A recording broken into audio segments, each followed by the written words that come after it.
Hello friend, स्वागत है आप सभी का अपने चैनल द एग्ज़ाम तक पे। फ्रेंड, आज के इस वीडियो में हम लोग बिहार पुलिस के एग्ज़ाम जो कि री एग्ज़ाम होने वाले हैं अगस्त महीने में, उसके लिए प्लेटफॉर्म पब्लिकेशन का वॉल्यूम 2 का जो है प्रैक्टिस सेट स्टार्ट करने वाले हैं। इससे पहले हमने जो है ऑलरेडी प्रैक्टिस सेट नंबर 1 से 5 तक कवर करा दिया है। अगर आप लोग अभी तक नहीं देखें तो चैनल के प्लेलिस्ट या फिर इस वीडियो के डिस्क्रिप्शन में उसका लिंक दे दिया जाएगा, वहाँ से आप लोग प्रैक्टिस सेट नंबर 5 तक देख सकते हैं। आज जो है इस वीडियो में प्रैक्टिस सेट नंबर 6 को कवर कराएंगे, जो कि 100 प्रश्न रहेंगे और सभी प्रश्न को डिटेल के साथ कवर कराने वाले हैं। तो आप लोग वीडियो में शुरू से अंत तक जरूर बने रहिएगा। साथ में आप लोगों को जो है कमेंट में सारे प्रश्न को जवाब देते चलना है और लास्ट में ये भी बताना है कि आपने जो है कितने स्कोर किए हैं। तो फ्रेंड, आप लोग वीडियो में शुरू से अंत तक बने रहिएगा। और फ्रेंड, आप लोगों से एक रिक्वेस्ट है कि आप लोग जो है वीडियो को अधिक से अधिक शेयर कीजिए, ताकि आपके सभी फ्रेंड भी इस वीडियो को देख सकें और अपनी तैयारी को बेहतर बना सकें। तो चलिए फ्रेंड, आज के वीडियो को स्टार्ट करते हैं। का पहला प्रश्न है कि निम्नलिखित भौतिक मात्राओं में से कौन सा जो है एक अदिश राशि है। अदिश राशि की बात करें तो अदिश राशि जो है यह यंग का मापांक है। यंग का मापांक जो कि अदिश राशि है, प्रत्यास्था सीमा के अंदर अभिलंब प्रतिबिंब और अनुदैर्ध्य विकृति के अनुपात को जो है यंग का प्रत्यास्था गुणांक कहलाते हैं। वेग की बात करें और आवेग और त्वरण, ये तीनों जो है सदिश राशियां हैं। वेग, आवेग, त्वरण, विस्थापन, बल, संवेग, ये सभी जो है सदिश राशियां हैं। तो आप लोग सभी को जो है याद रखिएगा। अगला है कि खाली स्थान आँखों में लेंस की फोकल लंबाई जो है ये समायोजित करने की मदद करता है। ये सिलियरी बॉडी मदद करता है। Ciliary body, option number D इसका राइट आंसर हो जाएगा। सिलियरी बॉडी आँखों को लेंस की फोकस लंबाई समायोजित करने में जो है मदद करती है। आँख एक जो है कैमरे की भांति कार्य करता है। आँख से एक कठोर और अपारदर्शी श्वेत झिल्ली में जो है ढकी रहती है, जिसे जो है दृष्टि पटल कहते हैं। कॉर्निया नेत्रदान में दिया जाता है। कॉर्निया और आँख के लेंस के बीच में जो है एक नमकीन पारदर्शी द्रव भरा होता है, जिसे जो है नेत्रोद या फिर जलीय द्रव कहते हैं। इसका वर्तनांक जो है 1.336 होता है। रेटिना पर वस्तु का प्रतिबिंब जो है हमेशा उल्टा और वास्तविक बनता है। तो आप लोग ये सारे पॉइंट को याद रखिएगा। और फ्रेंड, आप लोगों को जिस भी क्वेश्चन का आंसर पता हो आप उसका जवाब जो है कमेंट बॉक्स में दे सकते हैं। अगला प्रश्न है कि यदि एक आयरन जिस पर जो है 1000 वाट अंकित है तो प्रतिदिन 3 घंटे चलाया जाता है, तो उसके द्वारा जो है 30 दिनों में उपभोग की गई ऊर्जा क्या होगी। ऊर्जा बराबर होता है किलोवाट घंटा। ऊर्जा बराबर होता है किलोवाट घंटा, यानी 1000 वाट गुने 3 गुने 30 दिनों तक चलाया जाता है। ये जो है 9 पे 4 जीरो हो जाएगा। और अगर हम इसको किलोवाट घंटा में बदलेंगे तो ये जो है 1000 से भाग देना पड़ेगा इसमें, तो 3 जीरो से 3 जीरो कट जाएगा, यानी 90 जो है 90 किलोवाट घंटा आएगा। इसका राइट आंसर जो है 90 किलोवाट घंटा आएगा। तो इसका right answer option number D हो जाएगा, 90 किलोवाट घंटा। और 1 किलोवाट घंटा बराबर होता है 3.6 × 10⁻6 जूल। अगला प्रश्न है, निम्न में से किस सिद्धांत के अनुसार जो है रॉकेट अंतरिक्ष में कार्य करता है। और रॉकेट अंतरिक्ष की बात करें तो अंतरिक्ष में कार्य जो है ये संवेग संरक्षण के सिद्धांत पे करता है। संवेग के संरक्षण सिद्धांत, ऑप्शन नंबर ए इसका राइट आंसर हो जाएगा। न्यूटन के द्वितीय नियम के अनुसार न्यूटन के तृतीय नियम के संयोजन का एक बहुत ही महत्वपूर्ण परिणाम है संवेग के संरक्षण का नियम। इस नियम के अनुसार जो है या एक से अधिक वस्तुओं के निकाय पर कोई जो है बाहरी बल नहीं लगता है, तो उसे जो है निकाय का कुल संवेग नियत रहता है। और संवेग रॉकेट से जो है गैस अत्यधिक वेग से पीछे की ओर निकलती है, जो कि रॉकेट के ऊपर उठने के लिए आवश्यक संवेग प्रदान करती है। ये सारे पॉइंट को आप लोग याद रखिएगा। अगला प्रश्न है, यदि आप एक गिलास को पानी और बर्फ से पूरी तरह जो है भरते हैं और बर्फ पूरी तरह से गल जाती है तो क्या होगा। जब बर्फ पूरी तरह से गल जाएगी तो यह जो है जल स्तर पूर्ववत जो है रहेगा, जल स्तर में कोई भी बदलाव नहीं होगी। तो ऑप्शन नंबर सी इसका राइट आंसर हो जाएगा। जब बर्फ पानी में तैरती है तो उसके आयतन का 1/10वां भाग जो है पानी के ऊपर रहता है, तथा जो है 9/10 पानी के भीतर रहता है। सामान्य जल की अपेक्षा समुद्री जल का घनत्व जो है अधिक होता है, इसलिए उसमें जो है तैरना आसान होता है। जल का घनत्व 1 ग्राम मीटर पर सेंटीमीटर क्यूब होता है, तथा बर्फ का जो है ये 0.9 ग्राम मीटर प्रति सेंटीमीटर क्यूब होता है। तो ये सारे पॉइंट को आप लोग याद रखिएगा। अगला है इंग्लिश का क्वेश्चन, बिग का स्मॉल यानी बड़ा का उल्टा जो है स्मॉल होता है। हाई की बात करें तो हाई का उल्टा जो हो जाएगा लो हो जाएगा, लो ऑप्शन नंबर ए इसका राइट आंसर हो जाएगा। अगला है choose the correctly spelling word, यानी सही स्पेलिंग वर्ड को चूज करना है। इसका राइट आंसर जो है 7 नंबर का right answer option number D हो जाएगा। इसका right answer option number D हो जाएगा। इसका मतलब होता है कटु। अगला प्रश्न है कि अविभाज्य में कौन सा जो है समास है।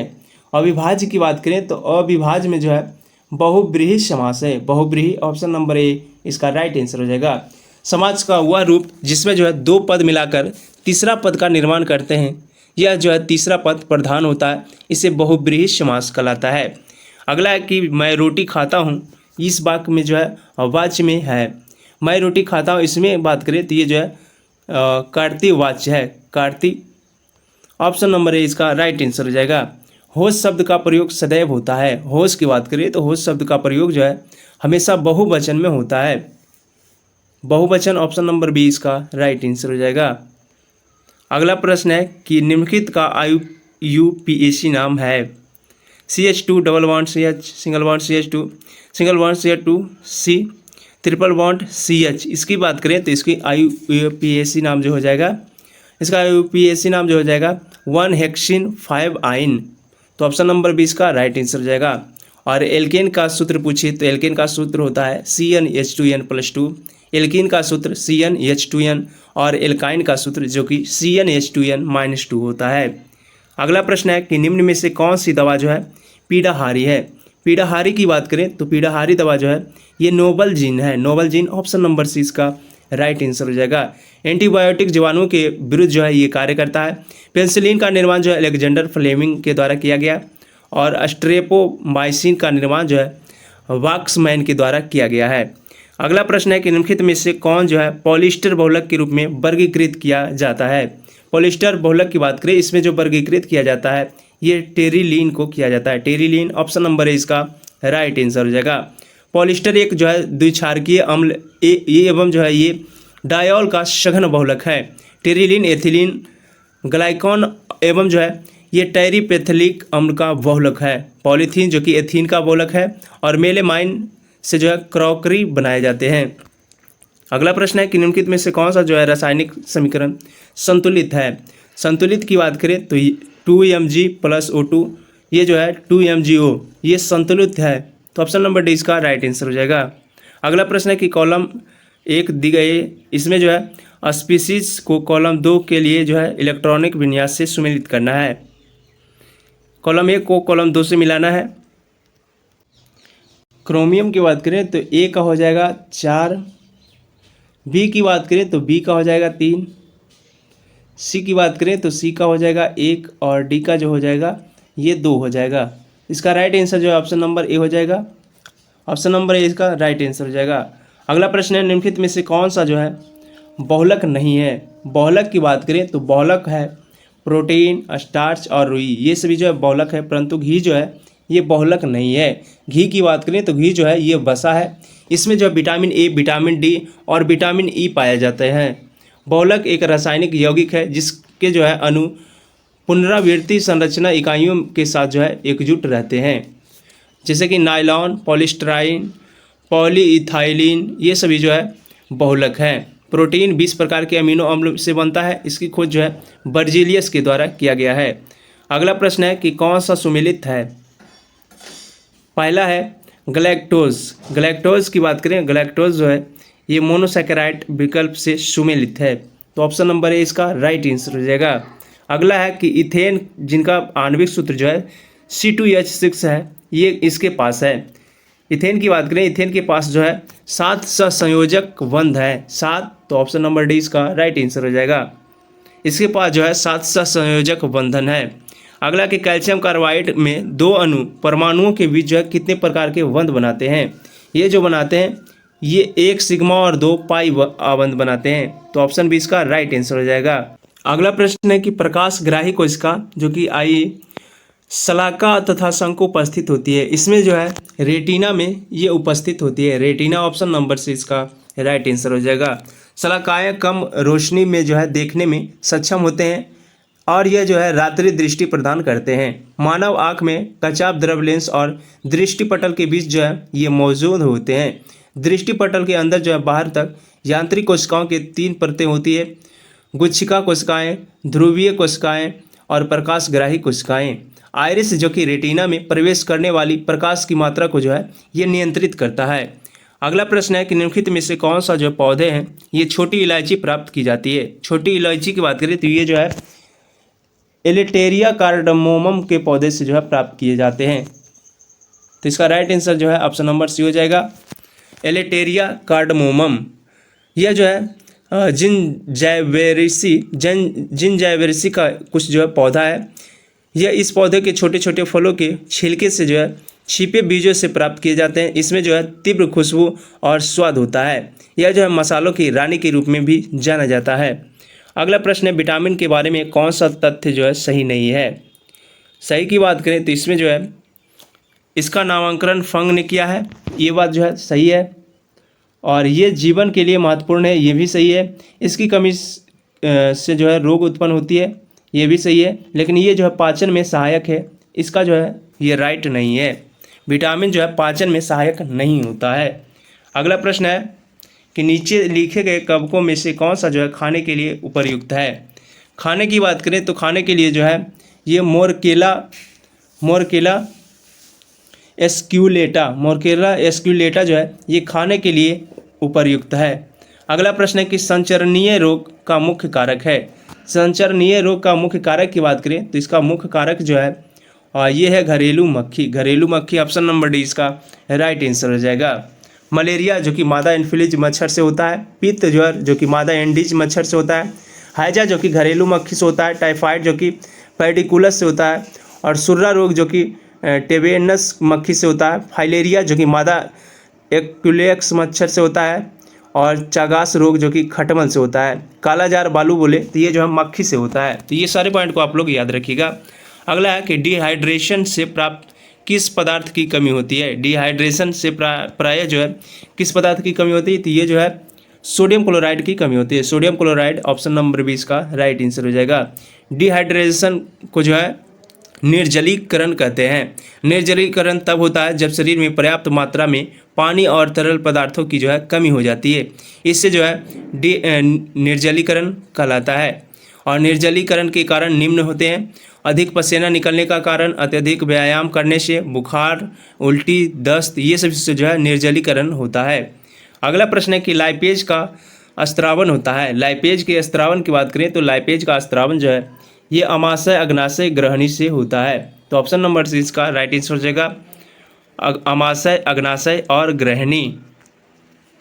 अगला प्रश्न है कि बढ़ी हुई हृदय दर को कहते हैं। बढ़ी हुई हृदय दर की बात करें तो इसे जो है टेकीकार्डिया कहलाता है। टेकीकार्डिया ऑप्शन नंबर 20 का राइट आंसर हो जाएगा। अगला प्रश्न है कि रुधिर में समान ग्लूकोज स्तर है। रुधिर की बात करें तो रुधिर में समान ग्लूकोज स्तर जो है ये 80 से 100 mg पर 100 मिल होता है। ये जो है 80 से 100 mg पर 100 मिलीलीटर रुधिर होता है। इंसुलिन की कमी से जो है मधुमेह या फिर डायबिटीज रोग होता है। पैनक्रियाज में पाया जाने वाला लैंगरहैंस जो कि दीपिका से इंसुलिन स्त्रावित होता है। अग्नाशय अंतःस्त्रावी और बाह्यस्त्रावी दोनों ग्रंथियों के तरह जो है कार्य करता है। मानव शरीर की सबसे बड़ी मिश्रित ग्रंथि जो कि अग्नाशय है। तो ये सारे पॉइंट को आप लोग याद रखिएगा। अगला कि जठर ग्रंथियों द्वारा स्त्रावित हाइड्रोक्लोरिक अम्ल खालिस्तान जो है एंजाइम की क्रिया को आसान कर देता है। ये जो आसान करता है ये पेप्सिन की क्रिया को जो है जठर जो है हाइड्रोजन अम्ल पेप्सिन एंजाइम की क्रिया को जो है आसान कर देता है। तो ऑप्शन नंबर ए इसका राइट आंसर हो जाएगा। अगला प्रश्न है और यहाँ पे पेप्सिन की बात करें तो पेप्सिन जो है एंजाइम प्रोटीन को पेप्टोन्स में बदल देता है। अगला प्रश्न है कि निम्नलिखित में से कौन सी फसल से तेल तथा रेशा दोनों ही पर्याप्त मात्रा में होते हैं। ये जो पर्याप्त मात्रा में होते हैं ये अलसी होते हैं। अलसी ऑप्शन नंबर डी इसका राइट आंसर हो जाएगा। अलसी या फिर तीसी जो है समशीतोष्ण प्रदेश का पौधा है।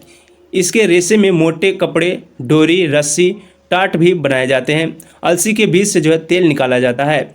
अलसी तेल का प्रयोग जो है वर्निश, रंग, साबुन, रोगन, पेंट आदि करने में जो है किया जाता है। अलसी का सबसे बड़ा उत्पादक देश जो है ये चीन है। और जूट को गोल्डन फाइबर के नाम से भी जाना जाते हैं। अगला है कि इकोलॉजी शब्द, इसमें जो है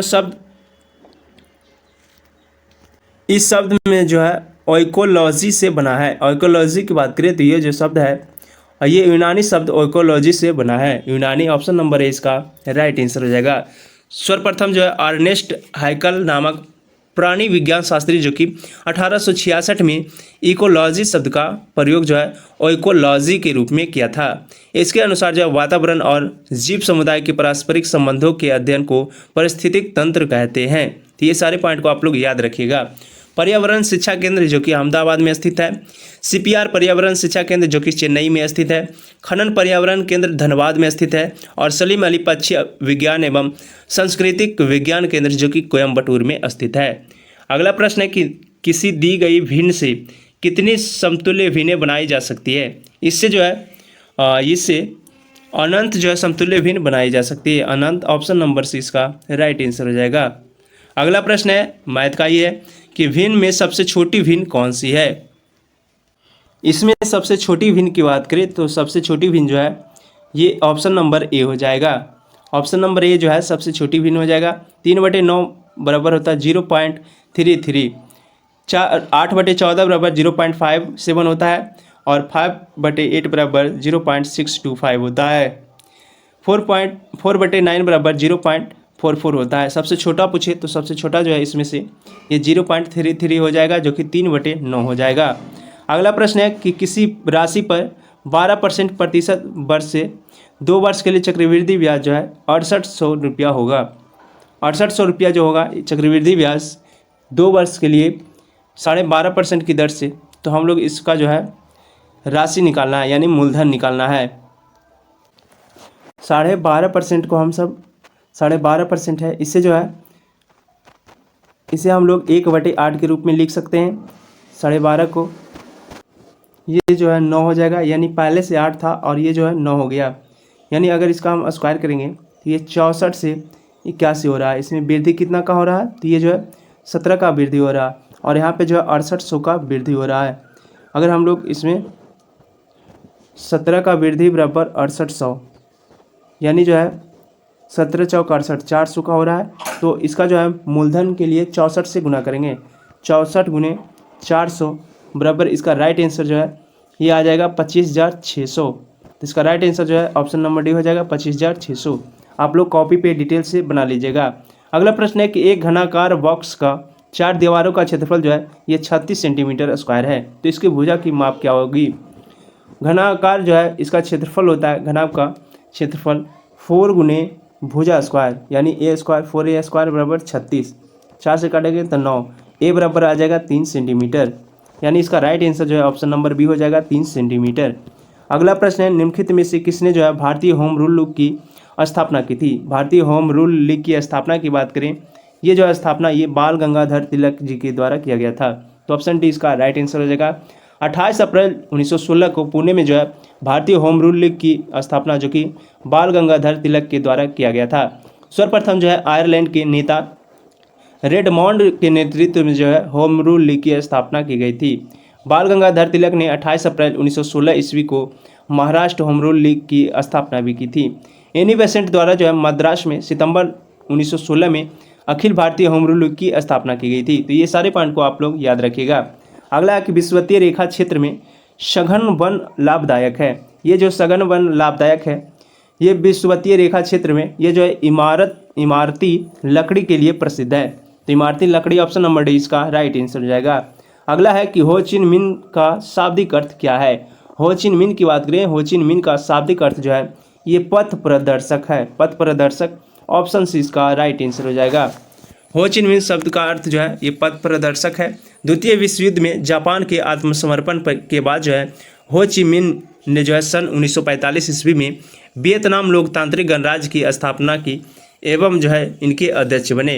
हो चिन मिन जो कि मार्क्सवादी विचारधारा से प्रभावित थे, उन्होंने जो है 1925 ईस्वी में वियतनामी क्रांतिकारी दल, वर्ष 1930 ईस्वी में जो है वियतनामी कम्युनिस्ट पार्टी एवं वियतमिन का जो है स्थापना की। अगला प्रश्न है आत्मनिर्भर हस्तलिपि कार्य योजना जो है किस वर्ष किस मंत्रालय के अंतर्गत जो है प्रारंभ की गई? ये जो प्रारंभ की गई है ये पूर्वोत्तर क्षेत्र विकास मंत्रालय के द्वारा जो है की गई है। तो ऑप्शन डी इसका राइट आंसर हो जाएगा। पूर्वोत्तर क्षेत्र विकास मंत्रालय ने पूर्वोत्तर क्षेत्र के कारीगरों के लिए जो है ये योजना प्रारंभ किया। पूर्वोत्तर क्षेत्र में जो है 8 राज्य है, जिसमें से 7 बने राज्यों में जो है सिक्किम राज्य भी शामिल है। अगला कि नाबार्ड ने प्राकृतिक खेती, अगला प्रश्न है कि नाबार्ड ने प्राकृतिक खेती को बढ़ावा देने के लिए जो है किस कार्यक्रम की शुरुआत की? नाबार्ड के द्वारा जो है ये जो है जीवा कार्यक्रम शुरू किया गया था। जीवा कार्यक्रम ऑप्शन नंबर 20 का राइट आंसर हो जाएगा। नाबार्ड जो है प्राकृतिक खेती को बढ़ावा देने के लिए जीवा कार्यक्रम की शुरुआत की थी। जीवा कार्यक्रम जो कि कृषि पारिस्थितिकी दोनों से जो है संबंधित है और नाबार्ड की स्थापना जो कि 12 जुलाई 1982 ईस्वी को किया गया था। नाबार्ड जो कि कृषि एवं ग्रामीण विकास के लिए भारत की सर्वोच्च वित्तीय संस्था है। अगला है मैथ का क्वेश्चन। इसमें जो है के का मान ज्ञात करना है। 15, 13, 11, 9 ये जो है प्लस के बराबर जो है -105 है। तो के का मान इसमें ज्ञात करना है। इसमें जो है कुल पदों की संख्या n, तो n निकालना है तो अंतिम पद माइनस प्रथम पद बटे सर्वांतर और +1 हो जाएगा। तो इसका राइट आंसर जो है ऑप्शन नंबर ये आ जाएगा -25।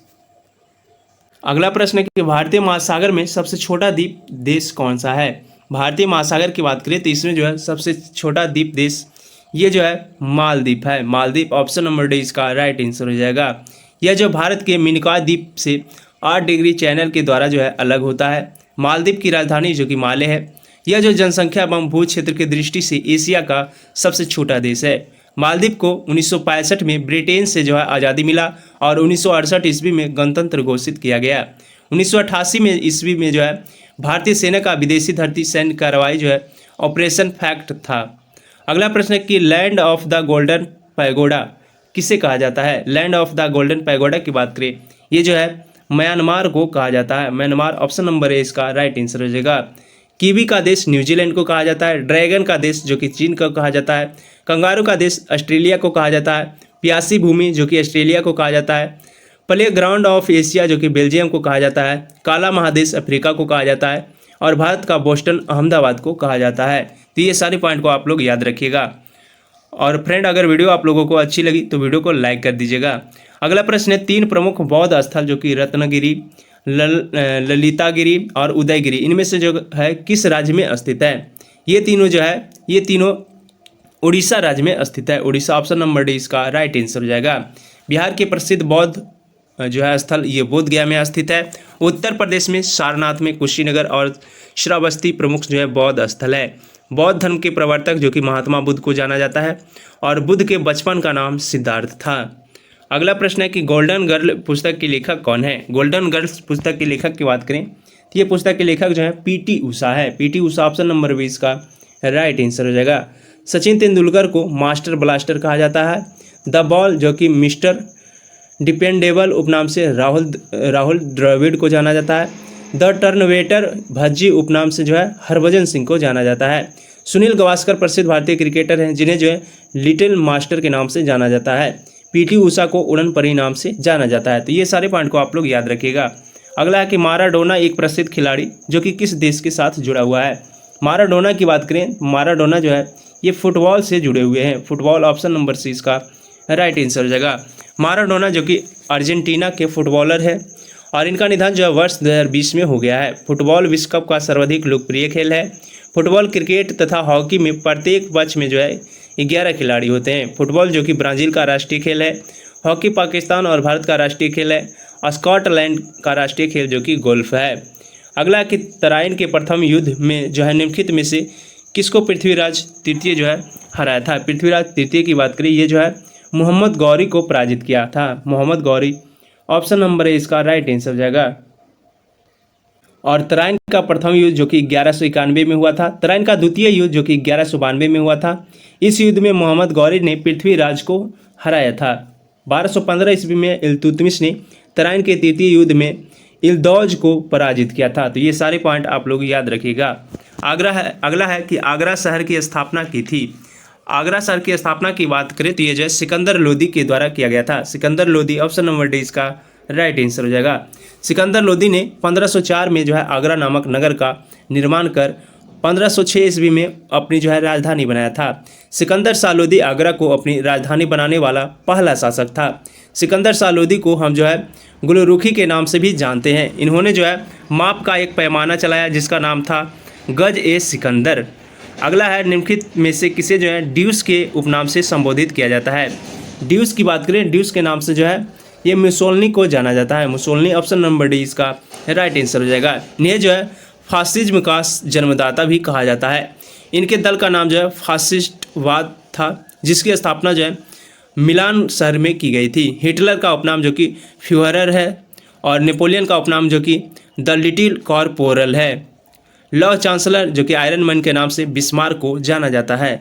अगला प्रश्न है कि मत्ताचेरी पैलेस कहाँ स्थित है। मत्ताचेरी पैलेस की बात करें, ये जो है मत्ताचेरी पैलेस ये केरल में स्थित है। केरल ऑप्शन नंबर 20 का राइट आंसर हो जाएगा। क्रेमलिन फोर्ट जो कि मॉस्को में स्थित है। ओपेरा हाउस जो कि सिडनी में स्थित है। एफिल टावर पेरिस में स्थित है। पिरामिड का देश जो कि मिस्र को कहा जाता है। और क्रूजर नेशनल पार्क जो कि दक्षिण अफ्रीका में स्थित है। विश्व का सबसे बड़ा राजप्रसाद इंपीरियल पैलेस जो कि बीजिंग में स्थित है। तो ये सारे पॉइंट को आप लोग याद रखिएगा।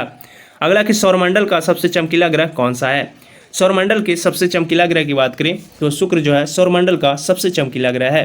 बृहस्पति ग्रह जो कि सूर्य की परिक्रमा 12 वर्ष में पूरा करता है। ज्ञानमीड जो कि सबसे बड़ा उपग्रह है। ज्ञानमीड का रंग जो है पीला है। फोबोस और डिमोस मंगल के 2 उपग्रह हैं। पृथ्वी का एकमात्र उपग्रह जो कि चंद्रमा है। तो ये सारे पॉइंट आप लोग याद रखिएगा। और बृहस्पति जो है सौरमंडल का सबसे बड़ा ग्रह है। अगला प्रश्न है कि मुद्रास्फीति का अनुकूल प्रभाव पड़ता है। मुद्रास्फीति का अनुकूल प्रभाव जो है ये ऋणी पर पड़ता है। ऋणी ऑप्शन नंबर 20 का राइट आंसर हो जाएगा। सामान्यतः जब मांग और आपूर्ति में असंतुलन जो है पैदा होता है तो जो है वस्तुओं और सेवाओं की कीमतें बढ़ जाती है। कीमतें में इस वृद्धि को मुद्रास्फीति कहते हैं। अगला प्रश्न है कि वास्तविक आय या फिर जनसंख्या पर बराबर होगी। वास्तविक आय या जनसंख्या बराबर ये जो है प्रति व्यक्ति वास्तविक आय होगी। तो ऑप्शन सी इसका राइट आंसर हो जाएगा, प्रति व्यक्ति आय। अगला प्रश्न है महात्मा गांधी द्वारा भारतीय राष्ट्रीय कांग्रेस के कितने अधिवेशनों का जो है सभापतित्व किया गया था। महात्मा गांधी की बात करें, इनके द्वारा जो है टोटल 1 सभाएं की गई थी, जो कि दिसंबर 1924 में महात्मा गांधी जी के द्वारा बेलगांव कांग्रेस अधिवेशन किया गया था। इसके बेलगांव की अध्यक्षता जो है महात्मा गांधी जी के द्वारा किया गया था। अगला प्रश्न है कि इनमें से सबसे कम आयु में भारतीय राष्ट्रीय कांग्रेस के अध्यक्ष कौन बने थे। भारतीय राष्ट्रीय कांग्रेस के सबसे कम उम्र के अध्यक्ष जो है अबुल कलाम आज़ाद को बनाया गया था। अबुल कलाम आज़ाद ऑप्शन नंबर सी इसका राइट आंसर हो जाएगा। भारतीय राष्ट्रीय कांग्रेस की स्थापना जो कि 1885 ईस्वी में ए.ओ. ह्यूम के द्वारा किया गया था और अबुल कलाम आज़ाद जो कि 1923 में दिल्ली कांग्रेस के अधिवेशन में अध्यक्षता की थी। अबुल कलाम आज़ाद का जन्म जो है 1888 ईस्वी में मक्का में हुआ था। अबुल कलाम आज़ाद अब तक जो है सबसे युवा कांग्रेस के अध्यक्ष भी हैं। कांग्रेस पार्टी की प्रथम अध्यक्ष जो कि व्योमेश चंद्र बनर्जी, ये जो 1885 ईस्वी में बॉम्बे में थे। मौलाना अबुल कलाम आज़ाद जो कि 1940 ईस्वी में और जो 1945 ईस्वी में कांग्रेस के अध्यक्ष बने थे। मौलाना आज़ाद भारत के पहले शिक्षा मंत्री भी थे। तो ये सारे पॉइंट को आप लोग याद रखिएगा। अगला मैथ का क्वेश्चन, π/2 इसमें जो है √1 - sin थीटा बटे 1 + sin थीटा इसका मान ज्ञात करना है। ये जो है इसका जब हम परिमेयकरण करेंगे तो ये जो है आ जाएगा 1 + sin थीटा और बटे 1 यहाँ पे जो है √1 - sin थीटा, नीचे वाला जो चिन्ह होता है उसके विपरीत होता है 1 - sin थीटा। जब इसे हम लोग हल करेंगे तो ये जो है 1 - sin थीटा बटे cos थीटा आएगा। 1 - sin थीटा बटे cos थीटा ये हल करने पे आएगा। जब इसे हम लोग रखेंगे तो sin थीटा बटे cos थीटा -1 बटे cos थीटा आएगा। इसे जो है हम लोग tan थीटा -sec थीटा लिख सकते हैं। तो इसका राइट आंसर जो है, इसका right answer option number D हो जाएगा, tan थीटा -sec थीटा। आप लोग कॉपी पे अच्छे से बना लीजिएगा। अगला प्रश्न है कि किरण किसी कार्य को 15 दिनों में पूर्ण करता है। वह जो 5 दिन काम करने के बाद कार्य छोड़ देता है।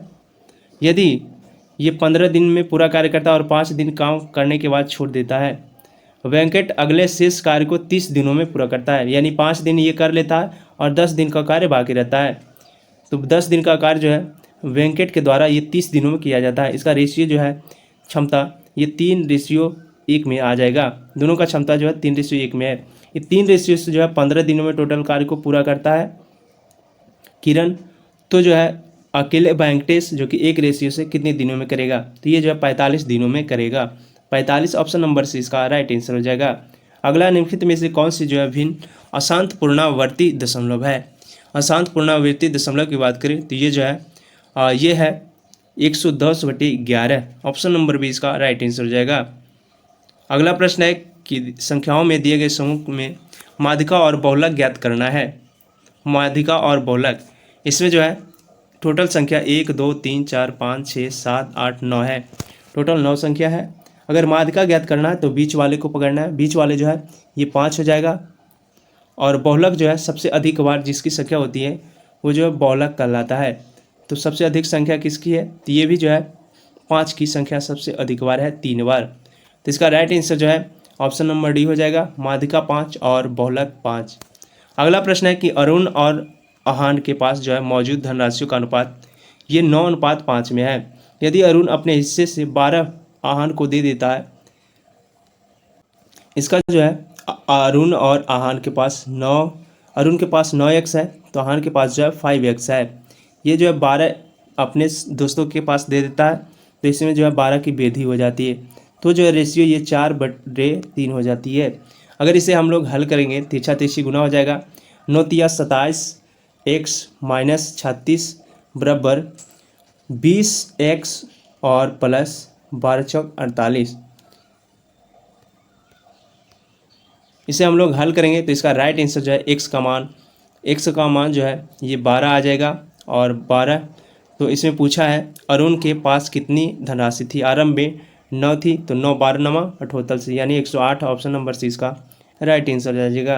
अगला कि ब्रिटिश भारत के किस वायसराय ने भारतीय सांख्यिकी सर्वेक्षण ये जो है कराया था। भारतीय सांख्यिकी सर्वेक्षण की बात करें तो ये जो है ये लॉर्ड मेयो के द्वारा करवाया गया था। Lord Mayo, option number A इसका राइट आंसर हो जाएगा। लॉर्ड मेयो ने वर्ष 1972 में पहली बार जो है सांख्यिकीय सर्वेक्षण यानी जनगणना जो है करवाया था। लॉर्ड मेयो एकमात्र भारतीय गवर्नर जनरल था या जो है वायसराय है जिसकी हत्या जो है कार्यकाल के दौरान अंडमान निकोबार द्वीप समूह के पोर्ट ब्लेयर राजधानी में हुई थी। लॉर्ड मेयो ने राजस्थान के जो है अजमेर में मेयो कॉलेज तथा जो है 1872 में कृषि विभाग की स्थापना भी की थी। तो आप लोग इसे जो है याद रखिएगा। अगला प्रश्न है कि लोएट्स चट्टान किस प्रकार की चट्टानों का उदाहरण है।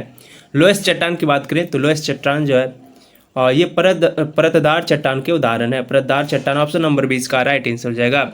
1821 में रान नदी की घाटी से बने मिट्टी के जमाव के लिए जो है पहली बार लोएट्स शब्द का प्रयोग किया गया था। अगला प्रश्न है निम्नलिखित में से कौन सा युग्म जो है सुमेलित नहीं है। नहीं पे आप लोग ध्यान दीजिएगा क्योंकि बार बार जो है मिस्टेक के चक्कर में नहीं छूट जाता है जिससे जो है बहुत सारे प्रश्न गलती हो जाते हैं और एग्ज़ाम में जो है नंबर कम आने की संभावना इसी सबसे होती है। राजा राम मोहन राय की बात करें तो राजा राम मोहन राय के द्वारा जो है ये संवाद कौमुदी की रचना की गई थी। सोम प्रकाश जो कि ईश्वर चंद्र विद्यासागर की रचना है और अमृत बाजार पत्रिका जो कि मोतीलाल घोष की रचना है।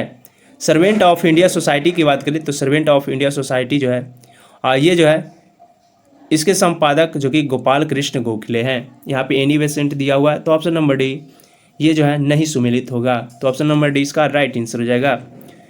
यह एक गर्म धारा है। गर्म धारा की बात करें तो गर्म धारा जो है गल्फ स्ट्रीम एक गर्म जलधारा है।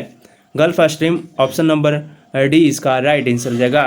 अटलांटिक महासागर की गर्म जलधारा जो कि गल्फ स्ट्रीम है। हमबोल्ट जलधारा जो कि पेरुवियन की जलधारा भी कहा जाता है। हमबोल्ट जलधारा जो कि प्रशांत महासागर की ठंडी जलधारा है। कनारी जलधारा जो कि अटलांटिक महासागर की ठंडी जलधारा है। सुसीमा की जलधारा जो कि प्रशांत महासागर की गर्म जलधारा है। ये सारे पॉइंट आप लोग याद रखिएगा। अगला प्रश्न है कि कच्चा तीबू द्वीप विवाद किन देशों के बीच था। यह जो विवाद है ये भारत और श्रीलंका के बीच था। भारत और श्रीलंका, ऑप्शन नंबर डी इसका राइट आंसर हो जाएगा। भारत श्रीलंका के बीच 1976 ईस्वी में कच्छ तीबू द्वीप विवाद था और कच्छ तीबू द्वीप का उपयोग जो है मछुआरों द्वारा पकड़ी गई मछलियों को छांटने और अपना जाल सुखाने हेतु किया जाता था। अगला प्रश्न है कि भारतीय संविधान का कौन सा अनुच्छेद जो है राज्य को पर्यावरण के संरक्षण तथा जो है संवर्धन के लिए निर्देशित करता है। ये जो है अनुच्छेद 48 का ए है। 48 का ए ऑप्शन नंबर सी इसका राइट आंसर हो जाएगा। ये जो है पर्यावरण के संरक्षण तथा संवर्धन के लिए निर्देशित करता है। 42वें संविधान संशोधन अधिनियम 1976 द्वारा जो है नीति निर्देशक तत्व के अनुच्छेद 48 के ए में जोड़ा गया था। 42वें संविधान संशोधन द्वारा जो है नीति निर्देशक तत्व में अनुच्छेद 39 के ए, 43 के ए और 48 के ए जोड़ा गया था। 43 के ए में जो है उद्योगों की प्रबंधन के कर्मचारियों का सहभागिता का वर्णन है और अनुच्छेद 39 के ए में समान न्याय एवं निःशुल्क कानूनी सहायता, ये जो है इसका वर्णन है। अनुच्छेद 44 में नागरिकों के लिए समान नागरिक संहिता का वर्णन अनुच्छेद 44 में मिलता है। अगला प्रश्न है कि भारतीय संविधान के निम्नलिखित में से किस भाग में संघ लोक सेवा आयोग से संबंधित प्रावधान मिलता है। संघ लोक सेवा आयोग से संबंधित प्रावधान जो है ये भाग 14 में मिलता है। भाग 14 ऑप्शन नंबर 20 का राइट आंसर हो जाएगा। संघ लोक सेवा आयोग का उल्लेख जो है भारतीय संविधान के अनुच्छेद 315 से 323 तक का वर्णन मिलता है। भारतीय संविधान का भाग 2 जो कि नागरिकता से संबंधित है, इसका जो है अनुच्छेद 5 से 11 तक नागरिकता का उल्लेख मिलता है। भारतीय संविधान का भाग 18 जो कि आपात उपबंध से संबंधित है, अनुच्छेद 352 से 360 तक आपातकालीन उपबंध का उल्लेख मिलता है। भारतीय संविधान का भाग 7 जो है ये अनुच्छेद 238 को निरस्त कर दिया गया है। अगला प्रश्न है कि आयकर एक है। आयकर की बात करें, आयकर जो है ये प्रत्यक्ष कर है। प्रत्यक्ष कर ऑप्शन नंबर 20 का राइट आंसर हो जाएगा। आयकर वसूली करने का कार्य केंद्र सरकार के आयकर विभाग का है। अगला प्रश्न है कि भारत के प्रधानमंत्री को किसके द्वारा जो है नियुक्त किया जाता है। भारत के प्रधानमंत्री की बात करें तो भारत के प्रधानमंत्री को जो है भारत के राष्ट्रपति के द्वारा नियुक्त किया जाता है। तो ऑप्शन ए इसका राइट आंसर हो जाएगा। राष्ट्रपति प्रधानमंत्री की नियुक्ति में अपनी व्यक्तित्व विवेक स्वतंत्र पूर्वक जो है प्रयोग कर सकते हैं।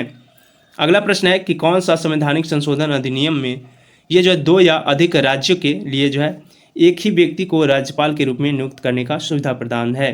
ये जो प्रावधान है ये है 7वें संवैधानिक संशोधन। 7वें संवैधानिक संशोधन अधिनियम की बात करें, ये जो है 1956 के द्वारा 2 या अधिक राज्यों के लिए एक ही व्यक्ति को राज्यपाल के रूप में नियुक्ति करने का सुविधा प्रदान है।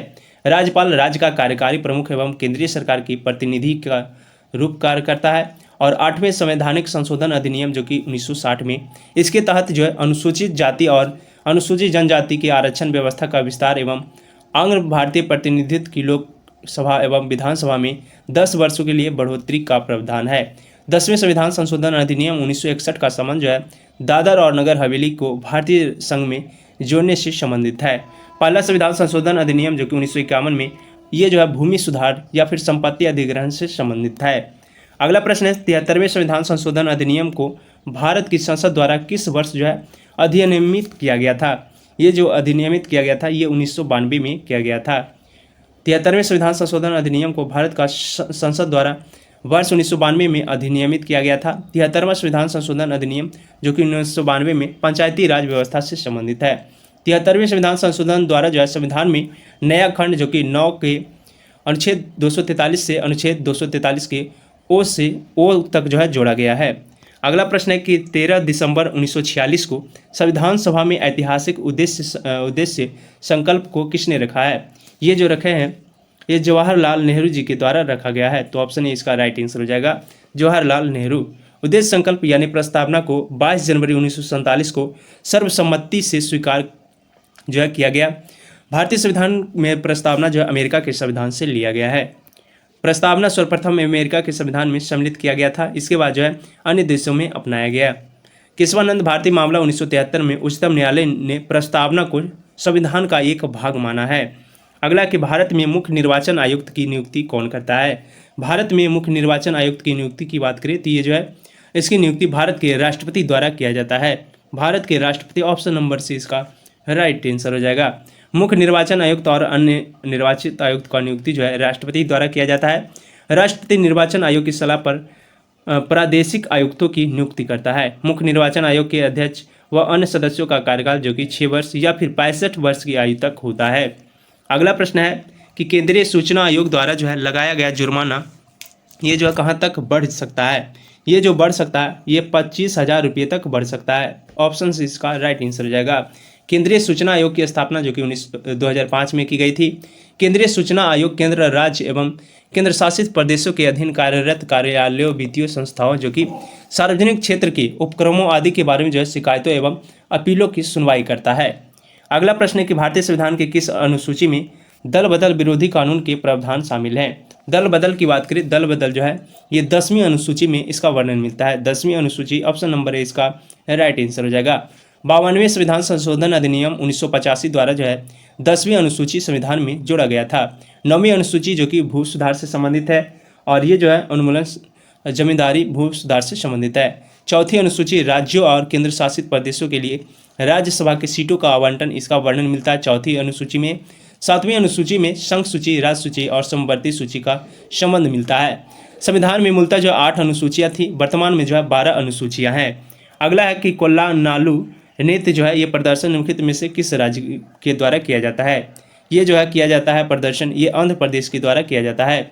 कोल्ला नालू नृत्य जो कि कोल्लाटम भी कहा जाता है, समूह में जो है 8 से 40 तक के नर्तक शामिल होते हैं। इन्हें जो है जोड़े में समूहीकृत किया जाता है। आंध्र प्रदेश के प्रकाशम जिले में कोल्लाटम को कोल्ला नालू भी जो है कहा जाता है और कोल्लाटम लोक नृत्य बोले तो कोल्लाटम लोक नृत्य जो है ये तमिलनाडु में भी लोकप्रिय त्यौहार है। अगला अगर हम लोग बात करें सवारी, पैरास और मुनरी, ये जो है उड़ीसा के लोक नृत्य है। कुम्मी कावड़ी जो कि तमिलनाडु के लोक नृत्य है। पादियानी जो कि केरल के हैं। काइको टी कल्ली जो कि केरल के हैं। गढ़वाली, कजरी, छापेली ये जो उत्तराखंड के लोक नृत्य हैं। रणमाले, ढकनी और सिगमो ये जो है गोवा के लोक नृत्य हैं। अगला कि पंजाब का निम्नलिखित में से कौन सा त्यौहार जो है ये पारंपरिक रूप से रबी की फसलों की कटाई से संबंधित है। ये जो है संबंधित ये बैसाखी है। बैसाखी ऑप्शन नंबर इसका राइट आंसर हो जाएगा। और बैसाखी जो कि सिख धर्म के प्रमुख त्योहारों में से एक है। हरिद्वार द्वारा ऋषिकेश में बैसाखी पर्व का मेला लगता है। अगला है कि अशोक चक्र से सम्मानित होने वाले प्रथम भारतीय महिला कौन है। अशोक चक्र से सम्मानित होने वाले प्रथम भारतीय महिला की बात करें, ये जो है नीरजा भनोट है। नीरजा भनोट ऑप्शन ए इसका राइट आंसर हो जाएगा। भारत का सर्वोच्च शांतिकालीन वीरता पुरस्कार है। नीरजा भनोट मुंबई में पैन एम एयरलाइंस की विमान परिचारिका है और भारत की प्रथम महिला प्रधानमंत्री जो कि इंदिरा गांधी थी 1966 में। भारत की प्रथम महिला राज्यपाल सरोजिनी नायडू जो कि यूपी की थी। भारत की प्रथम महिला IPS किरण बेदी जो कि 1972 थी। ये सारे पॉइंट आप लोग याद रखिएगा। अगला कि भारत की जनगणना 2011 के अनुसार बिहार का साक्षरता दर जो है सबसे कम किस राज्य का है। सबसे कम की बात करें तो सबसे कम जो है बिहार की साक्षरता दर 2011 की जनगणना के अनुसार है और ये जो है 61.82% रहा था। 61.82%, ऑप्शन नंबर डी इसका राइट आंसर हो जाएगा। 2011 के जनगणना के अनुसार 93.91% साक्षरता दर के साथ जो है केरल देश का सबसे साक्षर राज्य था। 2011 के जनगणना के अनुसार बिहार में जो है पुरुष साक्षरता दर 71.2%, जबकि महिला साक्षरता दर जो है 51.50% था। तो ये सारे पॉइंट आप लोग याद रखिएगा। अगला कि GDP अस्फीति जो है ये जो है मूल अस्फीति कारक जो है भी कहा जाता है। ये जो कहा जाता है ये कहा जाता है अंतर्निहित को। अंतर्निहित ऑप्शन है इसका राइट आंसर हो जाएगा। अगला कि GDP का प्रमुख उपयोग क्या है। GDP की बात करें तो GDP का प्रमुख उपयोग जो है GDP का प्रमुख उपयोग ये किसी भी देश की अर्थव्यवस्था की स्थिति का आकलन करना, ये जो है GDP का मुख्य उद्देश्य है। और भारत में एक वित्तीय वर्ष जो कि 1 अप्रैल से 31 मार्च तक होता है।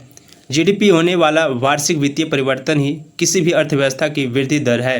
अंतर्राष्ट्रीय मुद्रा कोष और विश्व बैंक की ओर से जो है सदस्य देशों की तुलनात्मक विश्लेषण इसके आधार पर ही किया जाता है। अगला प्रश्न है टाइम्स मैगजीन ने वर्ष 2023 में अगला प्रश्न है कि टाइम्स मैगजीन ने वर्ष 2023 में जारी दुनिया के 100 सबसे शक्तिशाली लोगों की सूची में किन देशों को शामिल किया है। ये जो शामिल किए हैं SM राजमौली और Shahrukh Khan. Option number D इसका राइट आंसर जाएगा। इन दोनों को जो है टाइम्स मैगजीन ने वर्ष 2023 में जारी दुनिया के 100 सबसे शक्तिशाली लोगों की सूची में भारतीयों को शामिल किया है। अगला कि देश का नया कानूनी एवं न्याय मंत्री जो कि मई 2023 में किससे नियुक्त किया गया है। ये जो नियुक्त किया गया है ये अर्जुन राम मेघवाल को नियुक्त किया गया है। अर्जुन राम मेघवाल को देश का नया कानून और न्याय मंत्री नियुक्त किया गया है।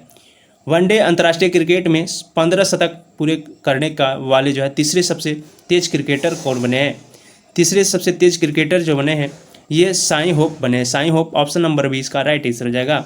साई होप जो है 105वीं पारी में जो है 15 शतक लगाने का रिकॉर्ड बनाया है और ये जो है तीसरे सबसे तेज क्रिकेटर बने हैं। अगला प्रश्न है, ऑस्कर विजेता फिल्म निर्देशक जो कि विलियम फ्रेडकिन का अगस्त में 2023 में निधन हो गया, ये किस देश के थे? ये जो है ये अमेरिका के थे। अमेरिका ऑप्शन से इसका राइट आंसर हो जाएगा। अगला प्रश्न है कि किस देश ने मीडिया को समलैंगिकता शब्द के इस्तेमाल पर प्रतिबंध लगाया है? प्रतिबंध लगाने वाला देश जो है ये इराक है। अगला है इंग्लिश का प्रश्न है, मैं खाता ही तो हूँ। इसका जो है मैं खाता ही तो हूँ राइट आंसर जो है और इसका right answer I do it हो जाएगा। अगला प्रश्न है, choose the correct synonyms of the word renounce. Renounce की बात करें तो इसका सिनोनिज्म जो हो जाएगा, रिनाउंस मतलब होता है त्याग करना, त्यागना या फिर त्याग करना। ये जो है इसका राइट आंसर जो है गिव अप। गिव अप मतलब होता है त्यागना, तो ऑप्शन बी इसका राइट आंसर हो जाएगा। अगला प्रश्न है, चूज द करेक्ट सेंटेंस। इसमें सही सेंटेंस को चूज करना है। I made a mistake. I made a mistake option number D इसका राइट आंसर हो जाएगा। अगला प्रश्न है कि आई खाली स्थान फॉर ए वॉक डेली। इसमें जो है गो का प्रयोग किया जाएगा, तो इसमें हो जाएगा I go for a walk daily, यानी ऑप्शन नंबर सी इसका राइट आंसर हो जाएगा। Choose the noun for the word of clever. इसका राइट आंसर जो है क्लीवर, जो कि एडजेक्टिव है। क्लीवर मतलब होता है चालाक। इसका राइट आंसर जो है ऑप्शन नंबर सी हो जाएगा क्लीवरेंस। इसमें जो है क्लीवरेंस जो है नाउन रूप, क्लीवर का नाउन रूप जो होता है क्लीवरनेंस हो जाता है। अगला प्रश्न है, किसी पिंड की विराम अवस्था या फिर गति की अवस्था में परिवर्तन का विरोध करने की जो प्रवृत्ति कहलाती है? ये जो कहलाती है जड़त्व कहलाती है। जड़त्व ऑप्शन नंबर 20 का राइट आंसर हो जाएगा। न्यूटन के प्रथम नियम को गैलीलियो का नियम या फिर जड़त्व का नियम भी कहा जाता है। न्यूटन के प्रथम नियम से बल की परिभाषा मिलती है। न्यूटन का द्वितीय नियम से जो है बल का व्यंजक मिलता है। अगला प्रश्न है, निम्नलिखित में से कौन सी सदैव ऊर्जा जो है सदैव धनात्मक होती है? सदैव धनात्मक की बात करें तो धनात्मक ऊर्जा जो है ये गतिज ऊर्जा की होती है। गतिज ऊर्जा ऑप्शन सी इसका राइट आंसर हो जाएगा और गतिज ऊर्जा का सूत्र होता है हाफ mv²। अगला प्रश्न है कि कौन सी प्रतिरोधकता की इकाई है? प्रतिरोधकता की इकाई की बात करें तो ये जो है ओम मीटर है। ओम मीटर ऑप्शन ए इसका राइट आंसर हो जाएगा और प्रतिरोध का मात्रक जो कि ओम होता है। विद्युत क्षेत्र का SI मात्रक जो कि वोल्ट प्रति मीटर होता है। चुंबकीय क्षेत्र का SI मात्रक जो कि टेस्ला होता है। अगला कि विभवांतर की माप किस यंत्र द्वारा की जाती है? विभवांतर की बात करें तो विभवांतर की माप जो है ये वोल्ट मीटर के द्वारा की जाती है। वोल्ट मीटर ऑप्शन डी इसका राइट आंसर हो जाएगा। अगला प्रश्न है कि सबसे छोटा कार्बन अवंत पाया जाता है। सबसे छोटा कार्बन में कार्बन अवंत की बात करें तो ये जो है एसिटिलीन में पाया जाता है। एसिटिलीन ऑप्शन नंबर डी इसका राइट आंसर हो जाएगा। अगला प्रश्न है कि इज्जत शब्द कौन से लिंग है? इज्जत शब्द की बात करें तो इज्जत शब्द जो है ये स्त्रीलिंग है। स्त्रीलिंग ऑप्शन नंबर ए इसका राइट आंसर हो जाएगा। उसकी इज्जत मिट्टी में मिल गई, इससे जो है वाक्य बनाया जा सकता है। तो ये जो इज्जत है जो कि स्त्रीलिंग शब्द है। अगला प्रश्न है कि पेड़ से पत्ते गिरते हैं, इसमें जो है किस कारक का चिन्ह है? पेड़ से पत्ते गिरना, इसमें जो है अपादान कारक का चिन्ह लगा हुआ है। अपादान कारक से गिरना यानी जो है अलग हो रहा है, ये जो है अलग होना अपादान कारक कहलाता है। अगला प्रश्न है कुल का अर्थ है। कुल की बात करें तो कुल का अर्थ जो होता है किनारा होता है। किनारा ऑप्शन ए इसका राइट आंसर हो जाएगा। लास्ट प्रश्न है आज का 100 नंबर, विस्मृत का अर्थ है। विस्मृत की बात करें, विस्मृत का अर्थ जो होता है भूला हुआ, यानी ऑप्शन ए इसका राइट आंसर हो जाएगा। तो फ्रेंड आज की इस वीडियो में हमने जो है टोटल 100 के 100 प्रश्न को कवर करा दिया, जो कि डिटेल के साथ कवर कराया है। वीडियो कैसी लगी आप लोग कमेंट में ज़रूर बताइएगा और आपने जो है कितने क्वेश्चन सही जवाब दिए हैं ये भी कमेंट में ज़रूर बताइएगा। अगर वीडियो आप लोगों को अच्छी लगी तो वीडियो को लाइक कर देंगे और चैनल को अभी तक सब्सक्राइब नहीं की है तो चैनल को भी सब्सक्राइब कर लेंगे। साथ ही जो है अपने दोस्तों के साथ अधिक से अधिक शेयर कीजिएगा। तो चलिए फ्रेंड अब हम लोग अगले वीडियो में मिलेंगे। आज के लिए इतना ही। जय हिंद।